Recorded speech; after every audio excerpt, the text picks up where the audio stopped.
വചനവീഥിയിലൂടെ father JB Puthur. വിശുദ്ധ ലൂക്കാ രചിച്ച നമ്മുടെ കർത്താവ് യേശുമിശിഹായുടെ പരിശുദ്ധ സുവിശേഷം. അധ്യായം 6 17 മുതൽ 19 വരെയുള്ള വാക്യങ്ങൾ. രോഗികളെ സുഖപ്പെടുത്തുന്നു. അവൻ അവരോട് കൂടെ ഇറങ്ങി സമതലത്തിൽ വന്നു നിന്നു.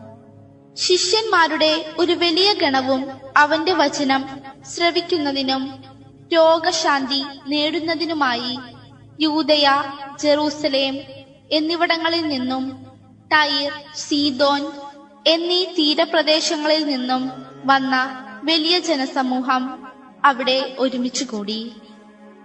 അശുദ്ധാത്മാക്കളാൽ പീഡിതരായവർ സുഖമാക്കപ്പെട്ടു.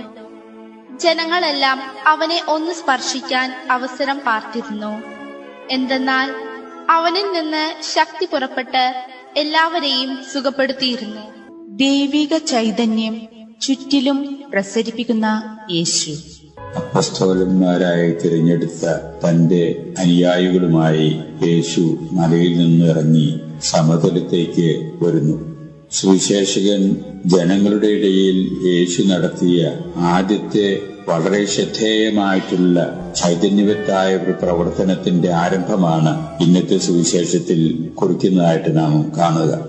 യേശു സമതലത്ത് വന്നെത്തിയിരിക്കുന്നു എന്ന് മനസ്സിലാക്കിക്കൊണ്ട് തന്നെ അയൽപ്രദേശത്തു നിന്നും എന്നല്ല വിദൂരമായ സ്ഥലങ്ങളിൽ നിന്ന് പോലും ആളുകൾ ഓടിക്കൂടാൻ ഇടവന്നു. അങ്ങനെ ഒഴുകിയെത്തിയ ജനങ്ങളിൽ പലരും പലതരം രോഗികളായിട്ടുള്ളവരുണ്ട്. പരസഹായത്താൽ അവിടേക്ക് ആനയിക്കപ്പെട്ടവരുണ്ട്. യേശുവിന്റെ വചനങ്ങൾ കേൾക്കുന്നതിനും സാധിക്കുമെങ്കിൽ ഒന്ന് സ്പർശിക്കുന്നതിനുമൊക്കെയായിട്ടും തങ്ങളെ ബാധിച്ചിരിക്കുന്ന രോഗങ്ങളിൽ നിന്ന് വിമുക്തി നേടുന്നതിനുമൊക്കെയായിട്ടാണ് ജനങ്ങൾ ഓടിക്കൂടാനിടവന്നത്. അങ്ങനെ അതൊരു മഹാസമ്മേളന വേദിയായി തീർന്നുവെന്ന് സുവിശേഷകൻ നമ്മോട് പറഞ്ഞു തരുന്നു. ആ സമ്മേളന വേദിയിൽ യേശുവാകുന്ന വ്യക്തിയിൽ നിന്ന് ദൈവിക ശക്തിയുടെ പ്രസരണം ജനങ്ങൾ അനുഭവിച്ചതായിട്ട് സുവിശേഷം സാക്ഷ്യപ്പെടുത്തുന്നു. പലതരം അത്ഭുതങ്ങൾ അവിടെ നടക്കുന്നു.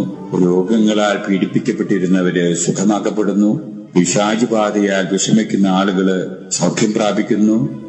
അങ്ങനെ പലതരത്തിലുള്ള കാര്യങ്ങൾ ജനങ്ങളിൽ സംഭവിക്കാൻ ഇടവന്നത് ഒരു മഹാസമ്മേളന വേദി ആയിരുന്നു യേശുവിന്റെ പ്രവർത്തനങ്ങളുടെ തുടക്കം തന്നെ.